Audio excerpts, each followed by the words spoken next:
तीन दिन से देख रहे सदन 2,500 रुपए के मैये सामान पे बहस। जवाब किसमें है जो जरम महतो के सवाल का जवाब दे सकते? कि आपके बच्चे बाल में लगाएंगे बनफूल और गरीब के बच्चे लगाएंगे धूल। लाठी तो छोड़िए, अगर आप यहाँ छात्रों पर अगर गोली कांड भी होता है तो सरकार को फर्क नहीं पड़ेगा, क्योंकि चुनाव समीकरण से जीते जाते हैं, मुद्दों से नहीं जीते जाते हैं। अब 2,500 रुपया नहीं लग रहा है, 2.5 लाख की सैलरी दे दी है। 3 दिन सदन में उसी चीज में बस बार अब बिल्कुल होनी चाहिए। तो बार 3 दिन से देख रहे सदन 2,500 रुपए के मैये सामान पे बहस कर रहा है। आप 2,500 रुपया दिए कि अमृत दिए कि कोई वरदान दिए, कुछ समझ में नहीं आ रहा है।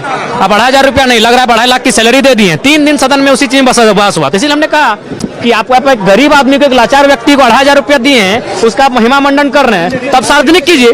और सार्वजनिक नहीं, हमने कहा कि अगर सच में 2,500 रुपये सम्मान है तो बस की सुविधा हो। जितने भी विधायक है वो रांची अपने आवास आएंगे, आवास नहीं क्वार्टर मिले, उस क्वार्टर में रात को आएंगे और सुबह बस की सुविधा से माननीय विधानसभा में आएंगे। जब वो घर से आएंगे उनको टिकट मिले ट्रेन का फ्री में, वो ट्रेन अपने नजदीकी ट्रेन में बैठेंगे और वहां से बैठ कर रांची आएंगे। रांची उनको क्वार्टर मिलेगा, क्वार्टर में माननीय बैठेंगे और सुबह को उनको बस की सुविधा हो और फिर वहां आएंगे। आप टीए लेंगे, आप यहाँ दिन में 100 रुपया का रसगुल्ला और हलवा खाएंगे और 2,500 रुपया पे महिमा मंडन हो रहा है। पूरा 3 दिन का सदन इसी पे बहस हो रहा है। जैसे आप झारखंड के 24 साल के झारखंड के लोगों को कोई वरदान दे दी 2,500 रुपया। तो आज इसीलिए हमने स्पष्ट कहा कि आपके बच्चे बाल में लगाएंगे बनफूल और गरीब के बच्चे लगाएंगे धूल और आप महिमा मंडन करेंगे। गलत बात है। जवाब नहीं मिला। जवाब किसमें है जो जरम महतो के सवाल का जवाब दे सके? दे करे, सार्वजनिक करे। तमाम 12 के 12 मंत्री पहले सार्वजनिक करे कि उनका बेटा उनकी बेटी कौन स्कूल में पढ़ते हैं, उनका फी क्या है, करे सार्वजनिक। लेकिन क्या देखिए, हम बीच में नहीं टोकते हैं। हम पक्ष क्या बोल रहा है, विपक्ष क्या बोल रहा है, हम सब सुनते हैं। और जब हम बोलते हैं तो सदन सुनता है, और हमारे बीच में कोई बोलेगा तो फिर छोड़ेंगे नहीं। बिल्कुल, क्यों नहीं दिखेंगे भाई? उदासीन जवाब रहा, क्यों नहीं रहेंगे? कुछ नहीं। देखिए, सरकार को भी मालूम है चुनाव समीकरण से जीत के आती है।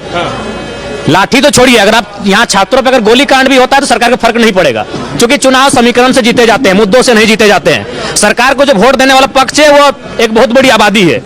छात्रों पे गोली भी चलेगी तो छात्रों को दोषी वो ठहराएंगे और बोलेंगे हम 2029 में यही सरकार को बनाएंगे। तो सरकार को भी मालूम है, वो दिल्ली की सरकार को मालूम है और रांची की सरकार को भी मालूम है कि चुनाव मुद्दों से नहीं, चुनाव समीकरण से जीता जाता है। इनके पास वो वोट का समीकरण है। हाँ, बिल्कुल क्या गलत कहा हमने?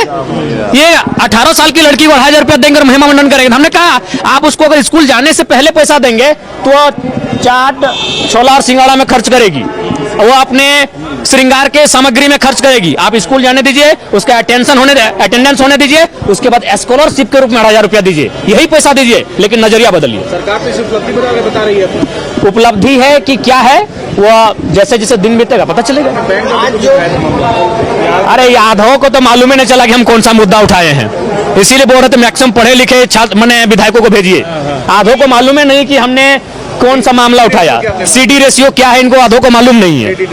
बिल्कुल, देखिए वो मामला ये है क्रेडिट एंड डिपॉजिट।